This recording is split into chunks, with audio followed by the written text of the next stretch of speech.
Hello vegan adventurers, and welcome to another video here on my vegan test kitchen. Don't forget to subscribe to my channel and hit the notification bell so you can know when I post new videos, and like this video if you liked it. Today's video is a special request from my brother for challah bread. When I asked him why he wanted me to make challah, he said that mine was the best he'd ever had and he was craving it, so he wanted me to make him some more. Mind you, the challah he had was something I made like 8 years ago, and I probably haven't made it since, so I thought this would be a good opportunity to bust out my bread baking skills again and see if I can still make it as well as I did back then. Now, of course, this recipe is going to be different because back then I wasn't vegan and that recipe wasn't vegan either. So today I'm going to be, of course, making a vegan version of challah without any eggs, butter, or animal products. If you don't know, challah is actually a Jewish bread. It is used in Jewish cuisine around the holidays, and it's a braided bread. My brother is not Jewish. He just likes bread like most people, and so I'm gonna do this for him. I love my brother, and this will be a fun experience for us all to learn how to make challah, how to braid bread, and just learn more about yeasted doughs. If you remember in my last video, I said that none of the stores near me had yeast. This is still very, very true.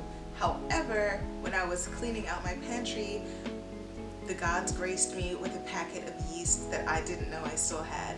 So I must have been saving it specifically for this project for my brother. The nice thing about bread baking is that it's fairly simple and it usually doesn't require a lot of ingredients. So, time for the ingredient tour. So as you can imagine, I'm not going to need to show you a lot of ingredients. I'm going to be using bread flour, coconut oil, not only for the bread, but this recipe that I'm using, which I will link down in the description below, has us creating our own egg mixture, and it uses coconut oil for that as well. Sugar, salt, my life-saving packet of yeast, and baking powder, which I'm also going to need for the egg replacer, as well as a few cups of water, which I will show you in the process of making the dough. The first step is going to be just adding our yeast into some water with some sugar so it can do what's called blooming. It's just where the yeast activates and starts to get ready to help the dough rise. You're just letting it rest until it starts to bubble and fizz up, and that's how you know that it's activated. While the yeast is activating, your next step is going to be adding the flour, sugar, and salt into a bowl and mixing it together. And for our egg replacer, we're going to be mixing our baking powder, coconut oil, and warm water into another small bowl.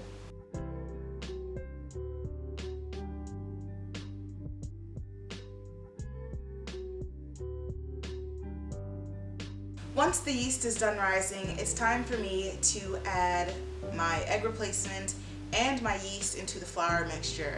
Because I have to do this while I'm stirring, I'm going to pop this on my mixer and let that do the mixing for me so I can pour in my yeast and egg replacer without any issues.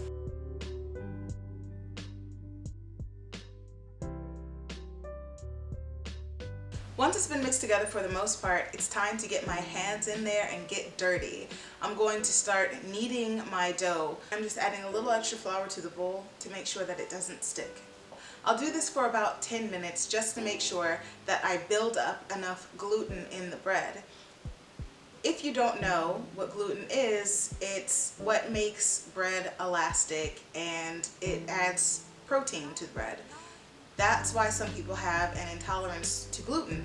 Their bodies can't handle the protein that's found in grains like wheat, and they reject it.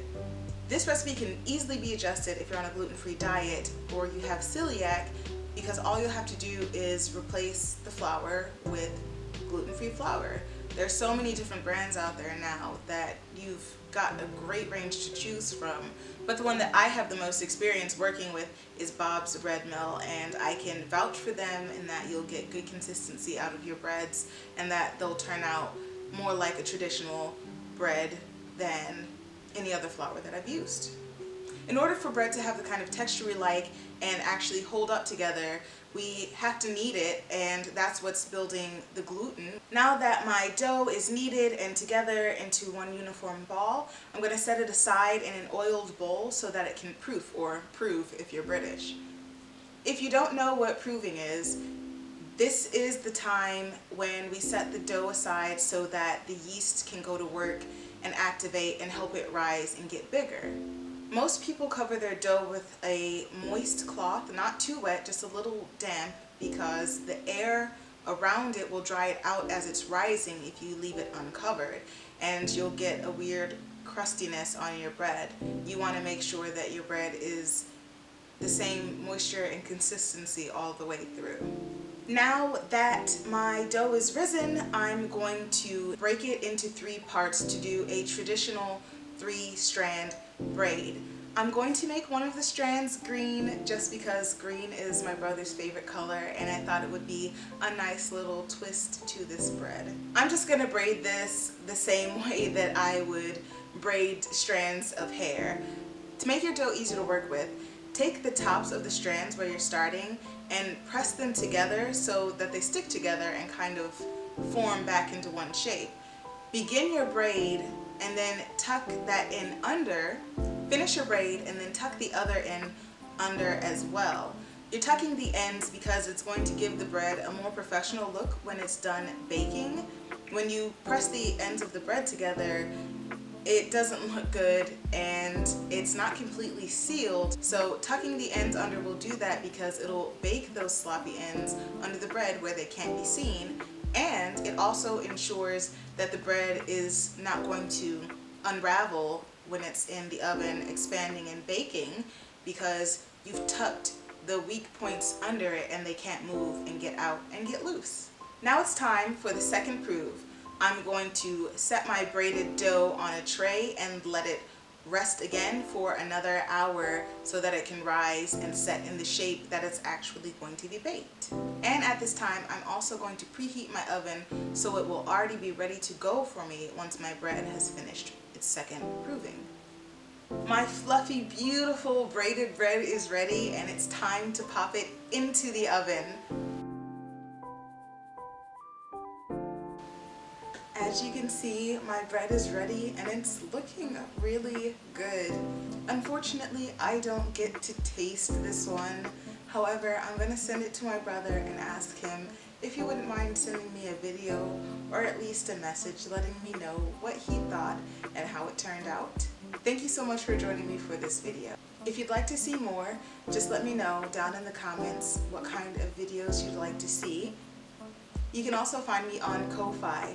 There I'm raising money to improve my camera equipment, my baking equipment and cooking equipment, and to get the kinds of ingredients that I need to make these videos happen. And don't forget to subscribe to my channel and hit the notification bell so you know when I post new videos. Give this video a thumbs up if you liked it.